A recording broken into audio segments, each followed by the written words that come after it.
यहाँहरू सबैलाई स्वागत छ। आजको यस भिडियोमा मैले म्याट्रिसेस एन्ड डिटर्मिनेन्टको बारेमा मैले भिडियोहरू लिएर आएको छु, जसले गर्दाखेरि बिसिए पढ्दै गरेको स्टुडेन्टहरूलाई चाहिँ सजिलो हुनेछ। म आधी घन्टाभन्दा बढीको चाहिँ म्याक्सिमम् 40-45 मिनटसम्मको भिडियो रहनेछ। यसमा चाहिँ सम्पूर्ण बिसिए फर्स्ट सेमेस्टर पढिरहेको स्टुडेन्टहरूलाई चाहिँ एकदम यो भिडियो चाहिँ एकदम प्रभावकारी हुनेछ। म्याट्रिसेस एन्ड डिटर्मिनेन्ट, तर फर्स्टमा मैले म्याट्रिसेसको कुरा गरिरहेको छु। म्याट्रिक्सको कुराकानी गर्दै गर्दाखेरि फर्स्टमा अब हामीलाई थाहा हुनुपर्छ म्याट्रिक्स भनेको के हो। यो म्याट्रिक्स त जानुभन्दा अगाडिपट्टि एउटा सानो एउटा उदाहरणबाट सुरु गरौँ। जस्तो यहाँ यस्तो छ अरे है, कस्तो भन्दाखेरि चाहिँ यहाँ मैले राखेँ नेम होइन, यो नेम छ, यो पाटोमा यो तल्लोपट्टि यो नेम भयो र यो पाटोमा चाहिँ सब्जेक्ट, भर्टिकलमा यहाँ नेमको कुरा चाहिँ यहाँ सब्जेक्ट छ। सब्जेक्टमा चाहिँ के छ भन्दाखेरि वी हेभ इङ्ग्लिस होइन, म्याथ्स र नेपाली कुरा गरौँ। यो चाहिँ 100मा छ है। ए भने स्टुडेन्टले इङ्ग्लिसमा यो सब्जेक्ट यतापट्टि इङ्ग्लिसमा कति मार्क्स लिएर आयो। मानौँ ए भने स्टुडेन्टले चाहिँ इङ्ग्लिसमा 100मा 72 अब्टेन गरे र म्याथ्समा 82, नेपालीमा 93। अर्को बी भन्ने स्टुडेन्ट छ, उसले इङ्ग्लिसमा 93 लिएर आयो, म्याथ्समा 75, नेपालीमा 81।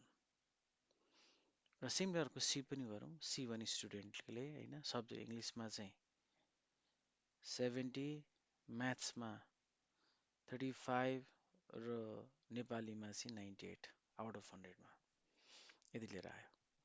यो त टेबल हो नि त होइन। यो हराइजन्टलमा हेरौँ, सब्जेक्टको कुरा आएको छ।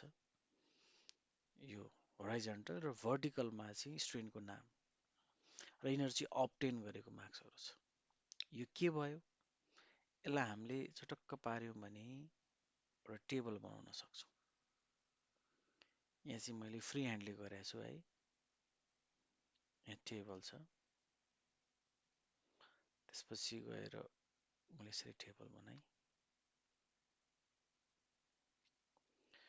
अब यो टेबलले के रिप्रेजेन्ट गर्छ, टेबलमा चाहिँ कुनै एउटा विद्यालयको कुनै एउटा क्लासमा 3जना विद्यार्थी एबिसी भन्ने विद्यार्थीले चाहिँ सब्जेक्ट इङ्ग्लिस, म्याथ्स र नेपालीमा ल्याएको मार्क्स भन्ने कुरा आउँछ।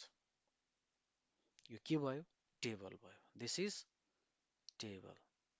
यो टेबलमा के हुन्छ, यो रो नेम र कलम नेम हुन्छ।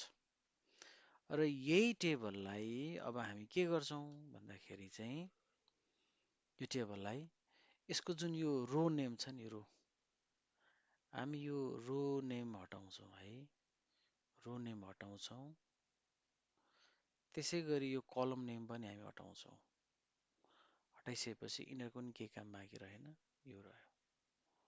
हटाइसकेपछि अब जे बाँकी हुन्छ नि 72, 82, 93, 93, 975, 81, 70, 35, 98 हो, जे आउँछ त्यसलाई हामी बिग ब्राकेटले अथवा यदि स्मल ब्राकेटले रिप्रेजेन्ट गर्यो, इन्क्लोज गर्यो भने यो जे फर्म हुन्छ यसलाई हामी के भन्छौँ, म्याट्रिक्स भन्छौँ है।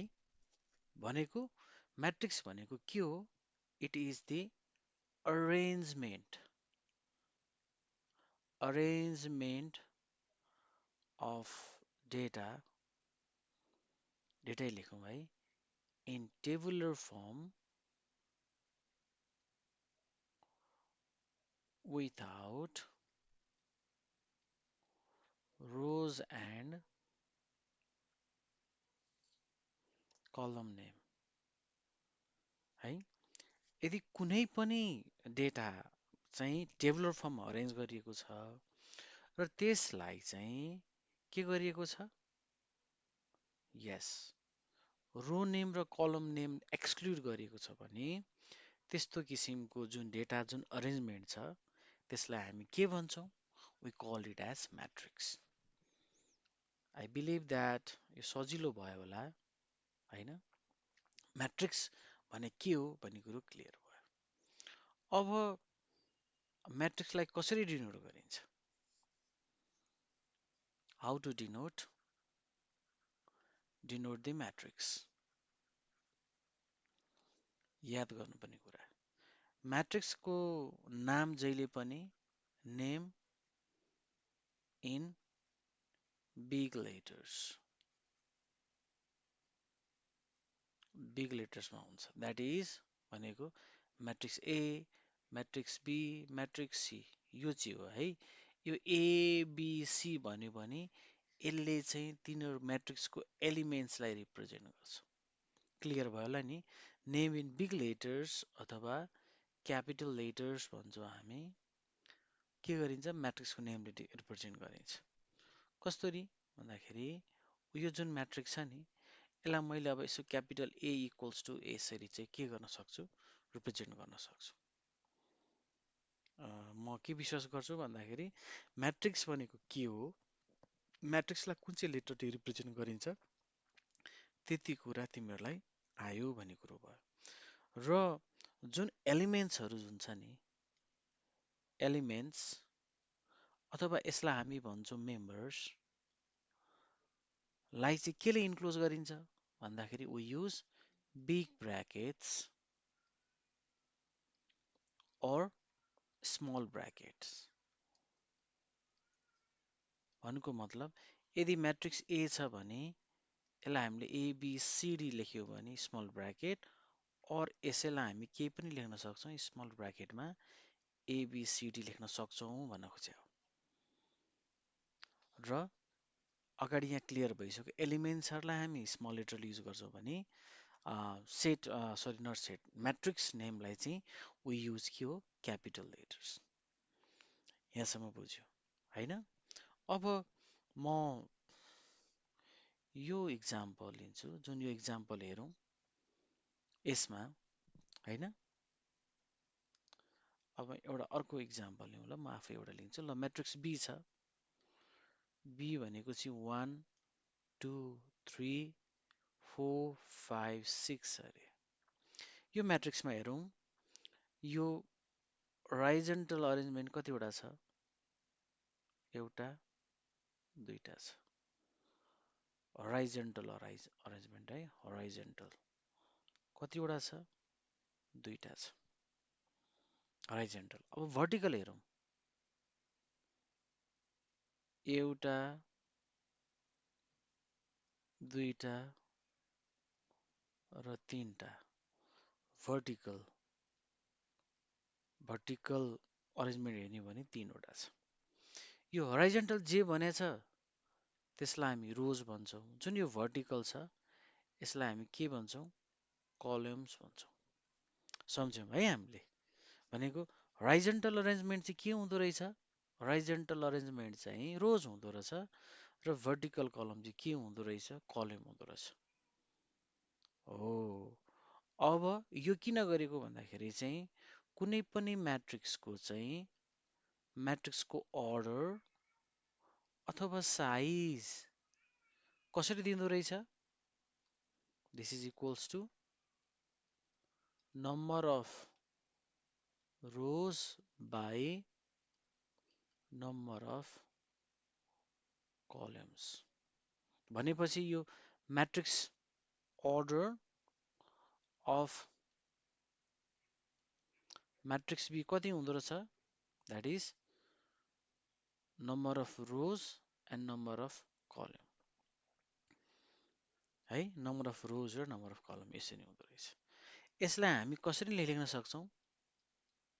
यसरी बी 2/3 लेख्यो भने यो म्याट्रिक्स बीमा दुईटा रोज रहेछ होइन, र यो तीनवटा कलम कलम्स रहेछ भनेर हामी बुझ्छौँ। अब यो अर्डर जुन यो छ नि, साइज भन्नु अथवा अर्डर भन्नु अथवा डाइमेन्सन भन्नु चाहिँ अल दिज आर के हो, सेम हो। भनेको कुनै म्याट्रिक्सको साइज कति भन्यो भने number of rows by number of column, not calling first rows है। पहिला के आउनुपर्छ, फर्स्टमा रोज आउनुपर्छ अनि त्यसपछि के हो, कलम हो। अब भनेपछि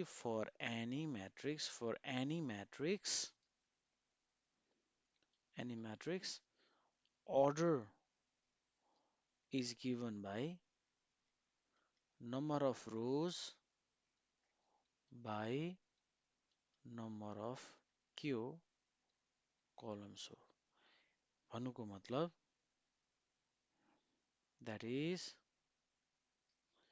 यो म्याट्रिक्स C 2/3 भन्यो भने यसको के हो, यो 2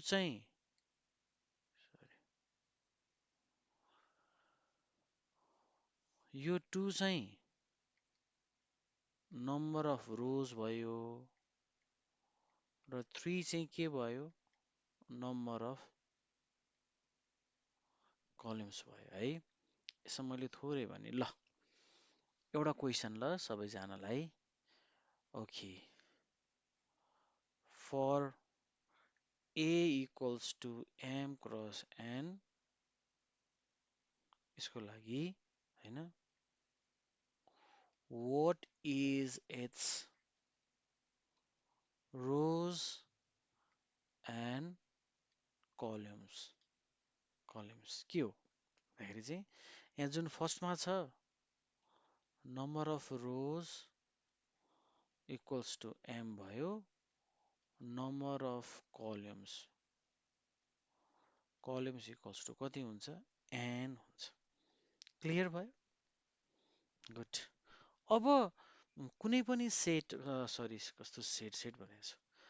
ओके, फर म्याट्रिक्स यहाँ छ है, फर गिभन म्याट्रिक्स लेखौँ, गिभन म्याट्रिक्स हैन, find the number of elements present in it. भन्नुको मतलब यदि A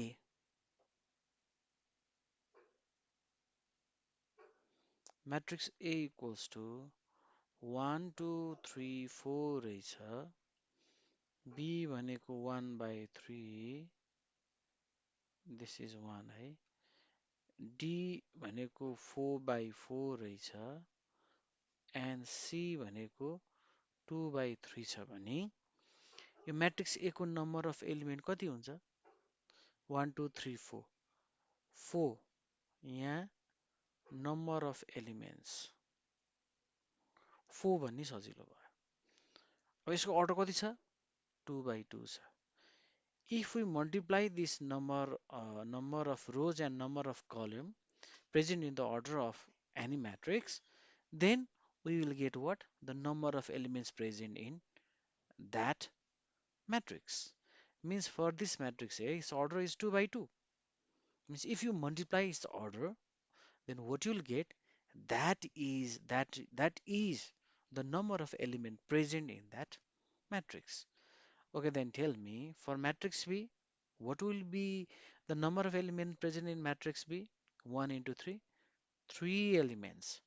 Matrix D, 16 element. Matrix C, 6 elements. That is number of elements in a matrix is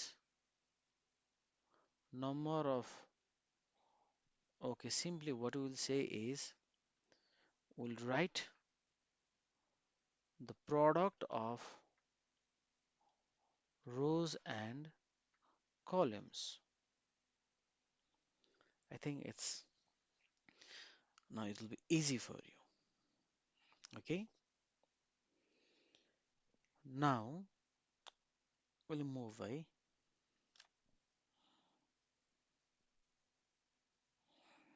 For example, okay, I'm giving one example. Suppose matrix B